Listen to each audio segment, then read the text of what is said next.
So నేను ఎట్లా పాడతానో నాకు కూడా తెలీదు, కాబట్టి నేను పాడట్లేదండి, నేను అసలు పార్ట్ ఆఫ్ సలారే కాదు అని అందరికీ మెసేజ్ పెడుతూ వచ్చా. ఈ ఆఫర్ కూడా నాకు 1 వీక్ బ్యాక్ వచ్చింది. 1 వీక్ బ్యాకే నేను ఈ సాంగ్ పాడాను. అవునా? ఎక్కడ మ్యూజిక్ వింటే మరి నాకు కూడా తెలిసిపోతుందేమో. జస్ట్ ఒక కార్డ్ వేసి పంపించారు ఆ రోజు పాటని. లిరిసిస్ట్ ఆ రోజు కూర్చొని ఆయన ఎక్స్ప్లెయిన్ చేస్తున్నారు సీన్, నాకు ఇలా ఉంటుంది ఇలా ఉంటుందని చెప్తున్నారు. అబ్బా అనిపించింది నాకు ఆ రోజు ఆ పాట లిరిక్ వింటుంటే. వచ్చాడే భుజము తట్టి చిమ్మ చీకటిలోను నీడల ఉండేటోడు. ఆయన వెంటనే నాకు కాల్ చేసి, లేదు మొత్తం మళ్ళీ సాంగ్ ఇంకొకసారి పాడండి, ఇట్లా కాదు. బట్ అందరూ వెయిట్ చేసి ఆ పాట వింటే బాగుంటుంది. అది సిచ్యువేషన్కి అందరూ కాలర్లు ఎగరేసుకుంటారేమో అనేది నా ఫీలింగ్. హరిణి, వెల్కమ్. హాయ్ అండి, థ్యాంక్ యూ. ఏంటి అసలు సలార్ ఒక ప్రీ రిలీజ్ ఈవెంట్ లేదు, ఒక ప్రమోషన్ లేదు, ఫ్యాన్స్ అందరు అసలు ఏం జరుగుతుందని ఆవురు అనుకుంటూ ఒక చిన్న అప్డేట్ వస్తే చాలా వెయిట్ చేస్తున్న టైంలో మీ సాంగ్ రిలీజ్ అయింది. సో ఏంటి మహాప్రసాద్ అలా ఉంది మీ పాట కూడా అందరికి. So how are you feeling?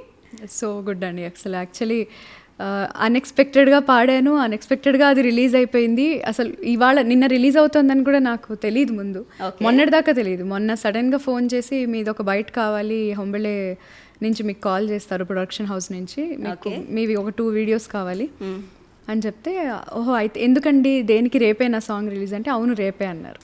అప్పుడు చూసాను post, tomorrow it's releasing tomorrow అని చెప్పి పోస్ట్ చేశారు. ఓకే, బట్ ఏ టైము ఏం తెలియదు నాకు. ఓకే, నన్ను విపరీతంగా ఆడుకున్నారు ఇన్స్టాలో ఫ్యాన్స్ కానీ, లేకపోతే అందరూ రిలీజ్ అని పెట్టారు, ఎప్పుడు రిలీజ్ అవుతుందో చెప్పరా, మీకు తెలుస్తుంది కదా మీకు తెలుస్తుంది అంటే. నేను ఒక పక్కన మా ఫ్యామిలీ ఫంక్షన్లో ఉన్నాను నిన్న వేరే ఊర్లో. ఓకే, సో నేను అక్కడ మెసేజెస్ చూసుకుంటూ నాకు టెన్షన్ పెరిగిపోతుంది, అసలు రిలీజ్ అవుతుందా ఇవాళే, ఇది అయిందా, లేకపోతే లిరికల్ వీడియో రెడీ అయిందా లేదో. సేమ్ థింగ్ నాకు రాధేశ్యామ్ టైంలో కూడా అయిందనమాట. ఆ రోజు టెక్నికల్ ఇష్యూ వల్ల అది లేట్ అయిపోయి నైట్ 9:30 ఆ టైంకి రిలీజ్ అయింది. వాళ్ళు చెప్పింది 6 o'clock 4 o'clock చెప్పారు. సో అన్ని గంటలు అప్పుడు కూడా అలాగే అయింది. అంటే ఏంటిది, నా పాటకి ప్రభాస్ గారికి నేను పాడితే ఇలా అవుతుందా లేట్ అని ఒక ఫీలింగ్ వచ్చేసింది. బట్ అట్లాస్ట్ సాయంత్రం 6:30కి అట్లా రిలీజ్ చేశారు. మేబీ ఫ్యాన్స్ కి అలా ఉంటదేమో, అంటే ఇప్పుడు వెళ్ళి ప్రభాస్ గారిని అడగలేరు, హోంబలే నుంచి అడగలేరు, మరి ఎవరిని అడగాలి? సో అలాగే పింగ్ చేద్దాం. విపరీతంగా మెసేజ్ చేశారు. చెప్పాను బాబు నాకు అసలు ఫస్ట్ ఆఫ్ ఆల్ నేనేం పెట్టాను అంటే, నేను సలాలో పాడినట్టు పెట్టలా, నేను just something exciting coming tomorrow stay tuned అని పెట్టాను అంతే. తెలిసిపోయింది మీరు పాడినట్టు. వాళ్ళందరూ గెస్ట్ చేశారు, ఆల్రెడీ ముందు రాధేశ్యామ్కి పాడాను కాబట్టి అందరూ అప్పటి నుంచి 1 year నుంచి అడుగుతున్నారు, మేడం నెక్స్ట్ మీరు సలార్కి కూడా పాడుతున్నారు అంటే. అసలు ఉంటుందో లేదో తెలీదు, ఫీమేల్ సాంగ్ ఉంటుందో లేదో తెలీదు కంప్లీట్లీ. సో నేను ఎట్లా పాడతానో నాకు కూడా తెలీదు, కాబట్టి నేను పాడట్లేదండి, నేను అసలు పార్ట్ ఆఫ్ సలారే కాదు అని అందరికీ మెసేజ్ పెడుతూ వచ్చా. ఈ ఆఫర్ కూడా నాకు 1 వీక్ బ్యాక్ వచ్చింది. 1 వీక్ బ్యాకే నేను ఈ సాంగ్ పాడాను. అవునా? అవును, వర్క్ చేశాను, వేరే సాంగ్స్కి వర్క్ చేశాను, కానీ ఎక్స్క్లూజివ్ ఒక ఫీమేల్ సాంగ్ ఉందని నాకు తెలీదు. సాంగ్స్ అన్నిట్లో ఇప్పుడు ఈ సూర్యుడే పాట జస్ట్ ఒక 1 వీక్ బ్యాక్ పాడింది అంతే. సో ప్రొడక్షన్ అంతా అయిపోయి రిలీజ్ కూడా అయిపోయింది. అవును. వావ్, అయితే ఒకసారి పాడేసేయండి, పాడిన తర్వాత ఇంకా చాలా ఏమంటారు, you have lot of things to talk. సూర్యుడే గొడుగు పట్టి వచ్చాడే భుజము తట్టి చిమ్మ చీకటిలోను నీడల ఉండేటోడు. రెప్పనొదలక కాపు కాసెడి కన్నువాడు. ఆకాశం ఇడిసి పెట్టి ముత్తెట్టే పొలము మట్టి ఎండ భగ తీర్చె చినుకుల దూకుతాడు. ముప్పు కలగక ముందు నిలబడి ఆపుతాడు. ఖడ్గమొకడైతే కలహాలు ఒకడివిలే. ఒకడు గర్జన ఒకడు ఉప్పెన వెరసి ప్రళయాలే. సైగ ఒకడు సైన్యమొకడు కలిసి కదిలితే కదనమే. ఒకరికొకరని నమ్మి నడిచిన స్నేహమే ఇదిలే. 100 ఏళ్ళు నిలవాలే. వావ్, ఈ సాంగ్ వింటున్నప్పుడు, అంటే రిలీజ్ అవ్వగానే విన్నప్పుడు అనిపించింది, అంటే బాహుబలి ఇవన్నీ రిలీజ్ అయినప్పుడు ఒక బాహుబలి యూనివర్స్ అంతటినీ కూడా ఒక పాట ద్వారా మనకి రివీల్ చేసినట్టు, ఇప్పుడు సలార్ యూనివర్స్ అంతటినీ కూడా ఆ ఫీలర్ని ఖచ్చితంగా ఈ సాంగ్లో ఒక ఫీల్ అయితే తీసుకొచ్చారు మీ నోటి ద్వారా, మీ పాట ద్వారా. ఇది సో ప్రివిలేజ్డ్ కదా, అంటే ప్రభాస్ లాంటి ఒక స్టార్కి లాంటి నిజంగా అండి చాలా వెరీ బ్లెస్డ్ అంతే. ఆల్రెడీ ఇది వరకు ఆయనకి పాడడం చాలా పెద్ద మూవీకి పాన్ ఇండియాలో 4 లాంగ్వేజెస్ పాడాను. ఇప్పుడు ఇది వస్తుందని ఎక్స్పెక్ట్ కూడా చేయలేదు. వర్క్ చేశాను ఈ సినిమాకి, వేరే 2 సాంగ్స్కి వర్క్ చేశాను. అంటే నేను ఉండి పాడించాను వేరే వాళ్ళతో తెలుగు. ఓకే. సో అలాంటిది ఇందులో నేను పాడతానని ఎప్పుడు ఎక్స్పెక్ట్ చేయలేదు. ఆ రోజు దాకా కూడా ఫోన్ వచ్చినప్పుడు కూడా నేను ఆయన ఇంకొక పాట ఏదన్నా ఉందేమో వేరే వాళ్ళతో పాడించాలా, లేదా ఇంతకుముందు పాడించిన సాంగ్స్లో ఏమైనా కరెక్షన్స్ ఉన్నాయేమో, వెళ్ళాలేమో వేరే వాళ్ళతో పాడించడానికి అని ఆ ఎక్స్పెక్టేషన్తోనే కాల్ ఎత్తాను. ఓకే. బట్ ఆయన సాంగ్ ఉంది పాడతారా అనగానే డెఫినెట్గా సార్, ఇంకా అంతకంటే ఏం కావాలని వెంటనే ఆయన సాంగ్ పంపించేశారు. అదే రోజు పాడి పంపించేశారు. మీరు పాడించడం అంటే వాట్ యు డు, అంటే వేరే సింగర్స్ అంటే లిరిక్ డిక్షన్ కోసం.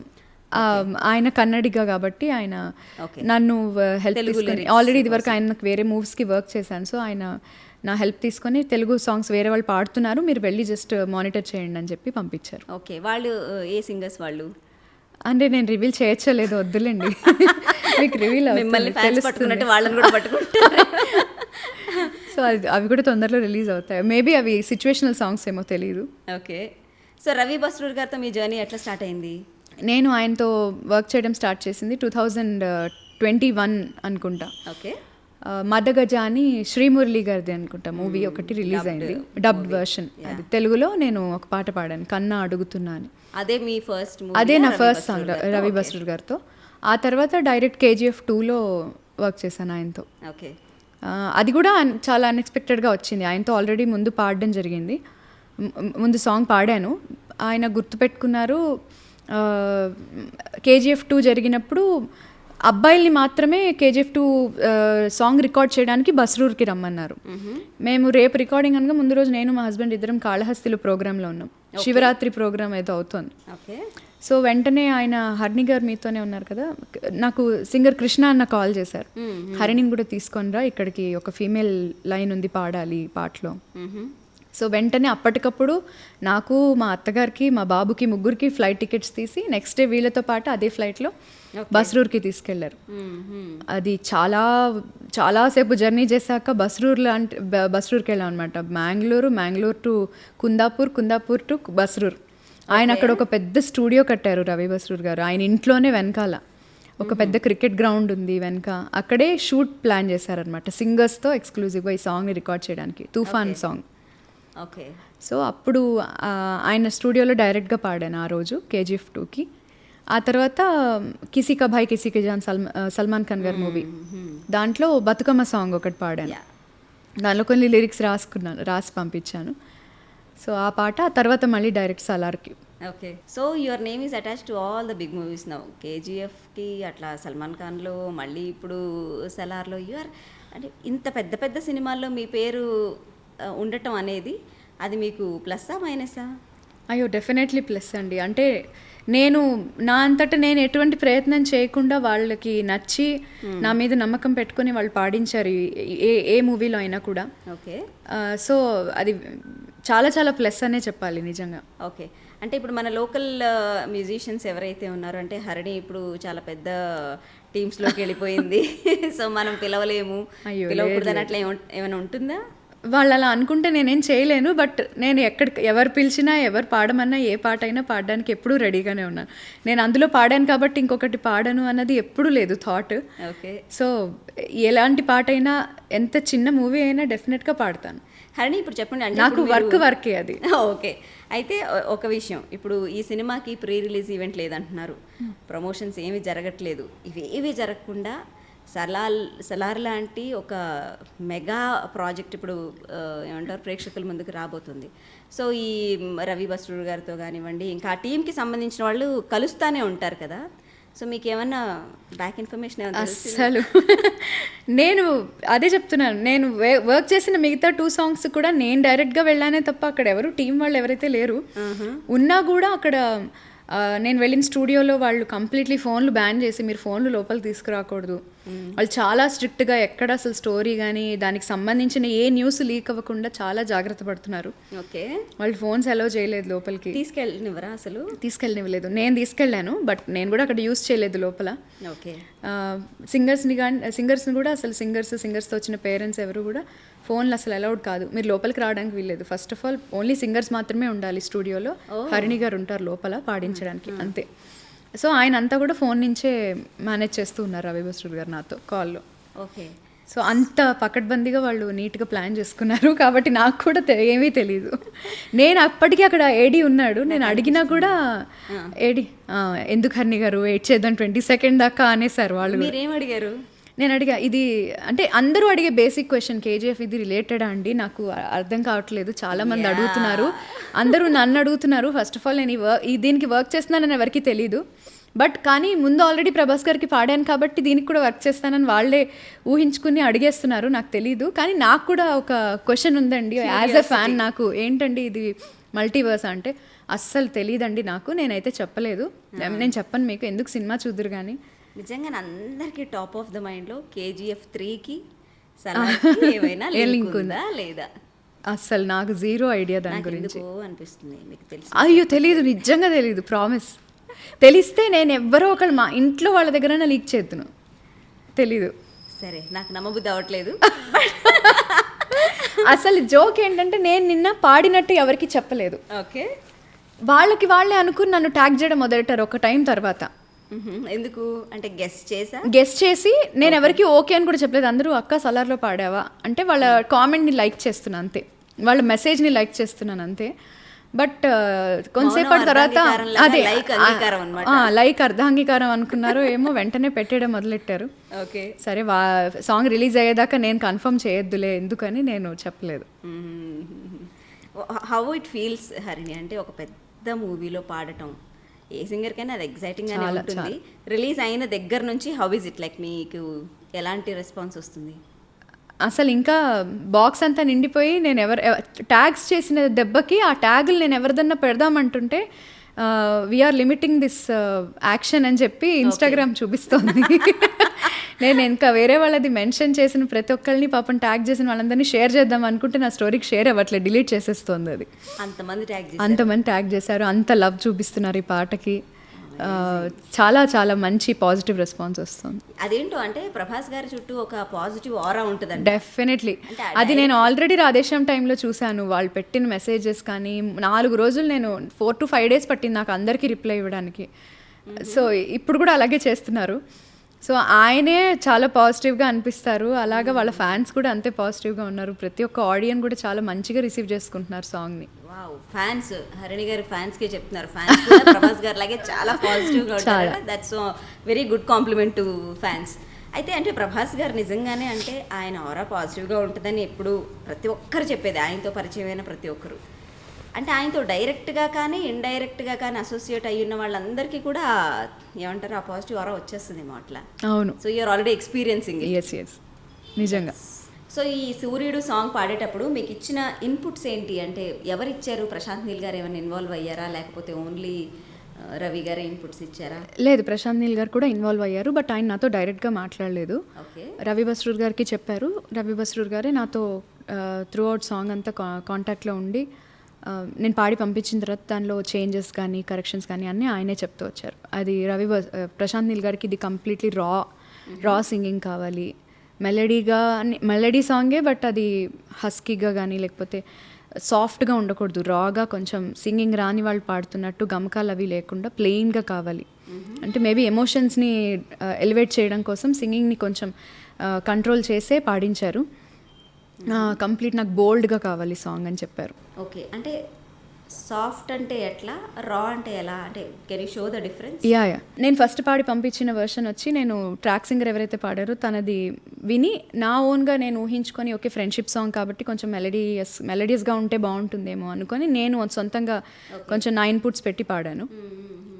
సూర్యుడే కొడుకు పట్టి వచ్చాడే భుజము తట్టి చిమ్మ చీకటిలోను నీడల ఉండేటోడు, ఈ వేలో పాడి పంపించాను. Very soothing. ఆయన వెంటనే నాకు కాల్ చేసి, లేదు మొత్తం మళ్ళీ సాంగ్ ఇంకొకసారి పాడండి, ఇట్లా కాదు నాకు కంప్లీట్ ఓపెన్ సింగింగ్ కావాలి. ఓకే. అప్పుడు కంప్లీట్ రాగా అసలు మీరు ఎటువంటి ఎక్స్ప్రెషన్ ఇవ్వండి, బట్ అది ఎక్కడ ఫేడ్ అవుట్ ఫేడ్ ఇన్స్ చేయకుండా ఓపెన్గా పాడండి అన్నారు. అది ఎట్లా, సూర్యుడే గొడుగు పట్టి వచ్చాడే భుజము తట్టి చిమ్మ చీకటిలోను నీడల ఉండేటోడు, అది కంప్లీట్ ఒక ఫ్లో వెళ్తున్నట్టు ఉండాలి, డిఫరెన్స్ తెలుస్తుంది. తెలుస్తుంది. సో నేను ఆ రోజు ఎందుకు సాంగ్ మెలడీ సాంగ్ కదా, నేను అనుకున్నాను, ఇది నా ఫీలింగ్, మెలడీ సాంగ్ కదా, లిరిక్ ఏమో మంచి ఫ్రెండ్షిప్ గురించి ఉంది, ఇది అనుకున్నా. బయటికి మరి ఎట్లా ప్రొజెక్ట్ అవుతుందో ఏంటో అని అనుకున్నాను. కానీ ఇవాళ వీడియో చూసిన తర్వాత కంప్లీట్లీ ఆయన చెప్పింది 100% కరెక్ట్. అసలు ఆయన అట్లా రాగా పాడించడం వల్ల సాంగ్ ఇంకొంచెం ఎలివేట్ అయింది. ఆ వీడియో కానీ చూస్తున్నప్పుడు ఆ ఎమోషన్స్ క్యారీ అవుతున్నాయి. చాలామంది ఏడుస్తున్నాం పాట విని అని మెసేజ్ పెట్టారు. సో అట్లా మేబీ ఇందువల్లే అలాగా క్లిక్ అయి ఉంటుంది సాంగ్ అని కూడా అనిపించింది. అంటే డైరెక్టర్స్ విజన్ కానీ మ్యూజిక్ డైరెక్టర్స్ విజన్ కానీ పర్ఫెక్ట్గా పనిచేస్తాయి. అది మనం ఫాలో అవుతూ వెళ్ళడమే. సో సలార్ అనే ఈ మహాయాగంలో మీరు ఒక చిన్న సమిత, ఒక చిన్న పార్ట్ అయ్యారు కదా. It's already like close to 5 million అప్పుడే, 24 hours అవనే లేదు. సో ఎంత రీచ్ అవుతుంది అనుకుంటున్నారు? వితిన్ 24 hours తర్వాత చూద్దాం, అది ఎలాగో వెళ్తానే ఉంటుంది ఇంకా పాట రిలీజ్ అయ్యేదాకా. ఒక 10 million వరకు రీచ్ అవ్వాలని కోరుకుంటున్నాను. ఓకే, ఫస్ట్ 24 hours అయిపోతుంది. సో మొత్తానికి మన సలార్ ఫస్ట్ సింగిల్ రిలీజ్ అయింది. ఏమంటారు, ప్రభాస్ ఫ్యాన్స్ అందరూ కూడా ఊపిరి పీల్చుకున్నారు. సో నెక్స్ట్ సింగిల్ ఎప్పుడు? కట్ చేస్తే వారం రోజులు కూడా లేదు సినిమా రిలీజ్కి. అవును. సో నెక్స్ట్ సింగిల్ ఎప్పుడు? అసలు ప్రమోషన్స్ ఏమైనా ఉంటాయా, ఉండవా? అసలు తెలియదు, నిజంగా తెలియదు. నేను కూడా వెయిట్ చేస్తున్నాను.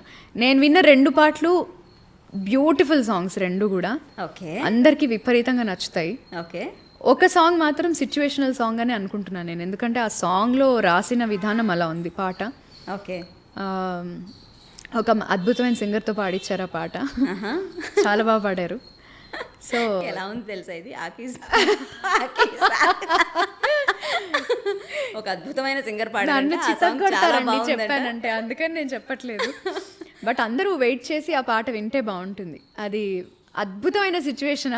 ఆ సిచ్యువేషన్ లేదు, ఆ సిచ్యువేషన్కి అందరూ కాలర్లు ఎగరేసుకుంటారేమో అనేది నా ఫీలింగ్. ఓ, అంటే ప్రభాస్ ఫ్యాన్స్ అందరూ కూడా. ఓ, నాకు ఎలివేషన్ సాంగ్ అది. సో ఇప్పుడు అందరికి అర్థమైంది కదా. So get ready, next single ఏది రిలీజ్ అవుతుందంటే ప్రభాస్ని ఎలివేట్ చేసే ఒక, అది నెక్స్ట్ సింగిలో కాదో నాకు తెలియదు, బట్ సినిమాలో ఉంది ఆ పాట. ఓకే, బట్ ఎనీవే రిలీజ్కి చాలా దగ్గరలో ఉన్నాం కాబట్టి నెక్స్ట్ డెఫినెట్లీ ప్రభాస్ని ఎలివేట్ చేసే సాంగే రిలీజ్ అవుతుందని. ఇంకా జోక్ ఏంటంటే, ఎక్కడ మ్యూజిక్ వింటే మరి నాకు కూడా తెలిసిపోతుందేమో, వాళ్ళు వెనకాల కీబోర్డ్స్ ఏం పెట్టకుండా జస్ట్ ఒక కీబోర్డ్, జస్ట్ ఒక కార్డ్ వేసి పంపించారు ఆ రోజు పాటని నేను పాడించేటప్పుడు, ఆ పాట విన్నప్పుడు నేను. సో అది ఎలా వాళ్ళు నాకు అంటే లిరిసిస్ట్ ఆ రోజు కూర్చొని ఆయన ఎక్స్ప్లెయిన్ చేస్తున్నారు సీన్, నాకు ఇలా ఉంటుంది అని చెప్తున్నారు. అబ్బా అనిపించింది నాకు ఆ రోజు ఆ పాట లిరిక్ వింటుంటే. ఓకే. సో మేబీ అది థియేటర్లో నేను కూడా ఎక్స్ప్లెయిన్ వినాలి. లిరిక్స్ గుర్తు, అసలు నిజంగా నాకు ట్యూన్ కూడా గుర్తులేదు ఇవాళ. అది 2 సార్లు పాడించాను వెళ్ళి, ఒకసారి కరెక్షన్ పాడించాను, ఒకసారి ఫుల్ సాంగ్ పాడించాను వెళ్ళి. అది నాకు అసలు గుర్తు కూడా రావట్లేదు. అరే ఏం పాటరా అని. పాట పేరు తెలుసు కానీ అది వద్దులేండి, చెప్పొద్దు. చెప్పొచ్చు కదా. అమ్మ వద్దండి. ఒక ఫీమేల్ ఓరియంటెడ్ సాంగ్ అంటే ఈ మధ్య కాలంలో అయితే వెరీ రేర్. అవును, అసలు ఒక ఫీమేల్ సింగిల్ అనేది. అవును. సో అంటే మేల్ డామినేటెడ్ మూవీ అవ్వడము. ఎగ్జాక్ట్లీ. అందరూ ఎక్స్పెక్ట్ చేసేది ఏంటంటే, ఓకే ఇది ఫ్రెండ్షిప్ని ఎలివేట్ చేస్తున్న సాంగ్, ఇది మేల్ ఎక్కువ ఉంటుంది అని అనుకుంటారు. బట్ అది ఫీమేల్లో చేయడం, ఒక మదర్ సెంటిమెంట్ని అందులో పెట్టడం, అది చాలా చాలా రేర్. ఈ మధ్య వస్తున్న పాటల్లో ఫీమేల్ తక్కువగా వస్తున్నాయి, వచ్చినవి కూడా ఇలా ఇంత బాగా రిసీవ్ చేసుకుంటున్నారు జనం. ఎలా అంటే ఇప్పుడు మీ చుట్టుపక్కల ఉన్న వాళ్ళందరూ కూడా ఇలాంటి ఒక మెగా ప్రాజెక్ట్లో పాడుతున్నందుకు డెఫినెట్లీ హరిణికి బోల్డ్ అని కాంప్లిమెంట్స్ వచ్చే ఉంటాయి కదా. కాంప్లిమెంట్స్తో పాటు చూడు ఇంకా నువ్వు స్కై రాకెటింగ్ అయిపోతావు ఈ సాంగ్ అలా అంటుంటారు. నేను అందుకే మొత్తం మెసేజ్ చదవను.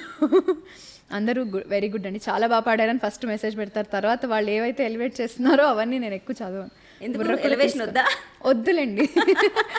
నాకేం వస్తుందని కాదు కానీ ఓకే ఇక్కడికి చాలు, నెక్స్ట్ ఇంకా ఏదైనా ప్రాజెక్ట్ వస్తే డెఫినెట్లీ వర్క్ చేయడానికి రెడీ అంతే. ఓకే. సో ఎప్పుడెప్పుడా అని సలార్ గురించి ఏం అప్డేట్ బయటకు వస్తుందా అని ఎదురు చూస్తున్న వాళ్ళందరికీ ప్రమోషన్స్ కానీ లేదా ప్రీ రిలీజ్ ఈవెంట్స్ కానీ ఏమీ లేకుండా ఒక సింగిల్ రిలీజ్ చేశారు.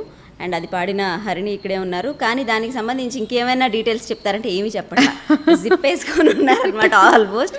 Thank you very much Harini, it was wonderful having you. Thank you so much అండి.